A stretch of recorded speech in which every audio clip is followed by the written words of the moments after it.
Om Swastiastu. Selamat malam, Bapak dosen dan teman-teman. Sini saya, Madik Rizka Adela, akan mempresentasikan mengenai proposal bisnis saya, yaitu usaha budidaya ikan cupang. Latar belakang. Indonesia kaya akan keragaman jenis ikan yang dimiliki di tanah air ini. Salah satu ikan yang digemari untuk dibudidayakan pada air tawar adalah ikan cupang. Ikan cupang merupakan salah satu ikan hias yang mudah dipelihara. Budidaya ikan cupang tidak memerlukan tempat yang luas dan modal yang besar, serta bisa dilakukan sebagai usaha rumahan.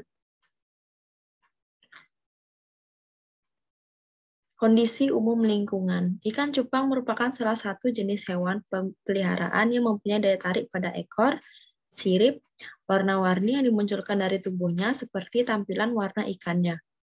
Budidaya ikan cupang tidak memerlukan tempat luas dan modal yang besar. Bisa dilakukan sebagai usaha di rumah, sehingga ini sangat menarik di kalangan anak-anak, remaja, hingga dewasa. Analisis SWOT itu ada 4, ada strength, weakness, opportunity, dan threat.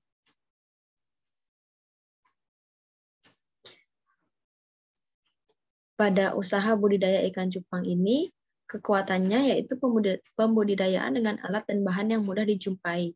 Ikan cupang sangat digemari berbagai kalangan dari anak-anak, remaja, hingga dewasa.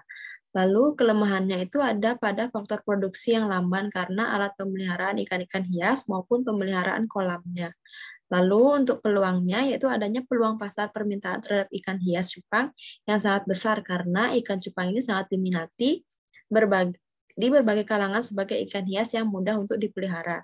Dan yang terakhir ada ancamannya yaitu pesaing antara para pelaku usaha ikan hias cupang yang semakin besar.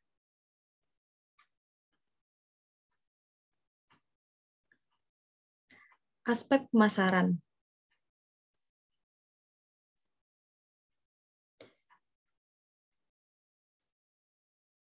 Yang pertama itu ada segmentasi, targeting, dan positioning. Segmentasi dalam usaha ini adalah menyasar pada orang yang menyukai ikan cupang. Lalu untuk target dalam usaha ini ialah anak-anak mulai dari usia 8 tahun sampai dewasa. Lalu untuk positioning dari usaha ini ialah keunikan dari ikan cupang mulai dari warna bagus dan balance sehingga konsumen tertarik untuk membelinya. Dari segi permintaan, ikan hias bukan merupakan ikan konsumsi manusia, tetapi merupakan ikan untuk pajangan untuk dilihat keindahannya akan warna dan corak yang berbeda dari tiap jenis dan memiliki daya tarik tersendiri.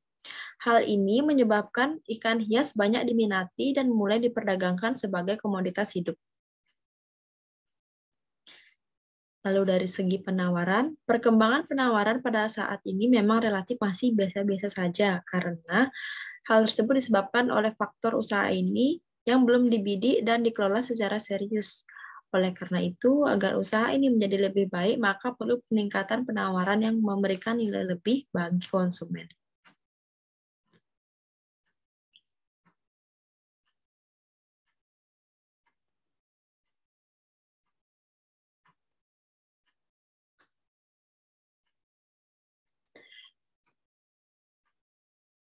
Lalu ada marketing mix atau bauran pemasaran. Itu ada 4 poin ya. Yang pertama ada produk, itu ikan cupangnya sendiri. Lalu price, harga dari ikan cupang yang akan dijual itu mulai dari kisaran harga 30.000.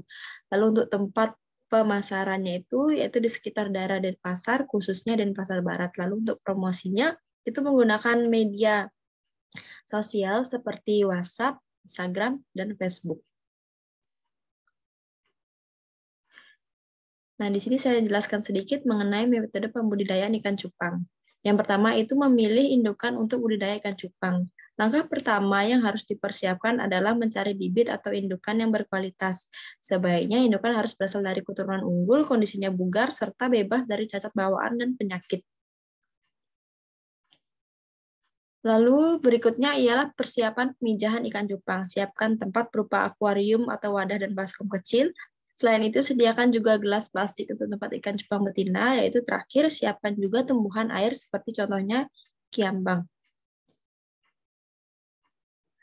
Nah, jadi di gambar di atas gambar yang kanan atas itu ialah proses pemijahan saat pembuahan. Lalu di bawah gambar di bawahnya itu saat buraya dirawat oleh cupang jantan. Nah, jadi jika burayanya sudah menjadi ikan, maka tampilannya akan seperti ini. Dia akan ditempatkan di toples-toples yang berbeda. Aspek keuangan. Nah, untuk biaya investasi awal dari usaha ini terdiri dari 770.000. Lalu untuk biaya produksinya, yang dimana dia memproduksi 100 ekor ikan cupang itu sekitar 480.000.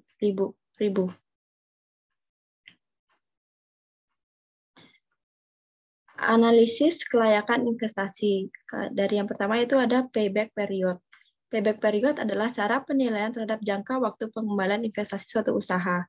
Payback period dihitung dengan cara menghitung waktu yang dibutuhkan saat total arus kas masuk sama dengan arus kas keluar.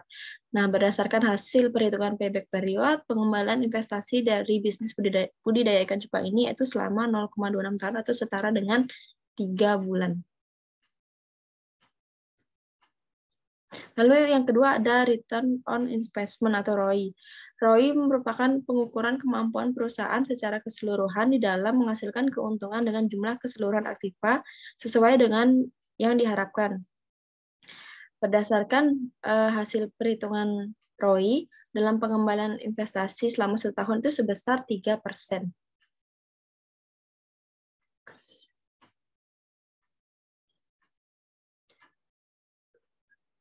Lalu ada break-even point atau BEP. BEP ialah metode yang digunakan untuk mengetahui jumlah hasil penjualan produk yang harus dicapai untuk melampaui titik impas. Berdasarkan hasil perhitungan BEP dalam unit, menunjukkan bahwa usaha diharuskan memproduksi ikan cupang sebanyak 38 ekor agar mencapai titik impas. Sedangkan hasil perhitungan BEP dalam harga menunjukkan bahwa usaha ini diharuskan mencapai penjualan sebesar 1.125.000 agar mencapai titik impas. Lalu analisis yang terakhir itu ada net present value atau NPV. NPV adalah nilai bersih sekarang arus kas tahunan setelah pajak dikurangi dengan pengeluaran atau biaya investasi awal. Berdasarkan hasil perhitungan NPV, usaha budidaya ikan cupang ini dikatakan layak karena hasil hitungnya NPV itu positif, yaitu sebesar Rp1.377.273. Baik, sekian presentasi dari usaha budidaya ikan cupang yang dapat saya sampaikan. Saya mohon maaf apabila ada kesalahan kata selama presentasi ini berlangsung. Saya ucapkan terima kasih. Saya tutup dengan Paramasanti. Next. Om Santi, Santi, Santi Om. Terima kasih.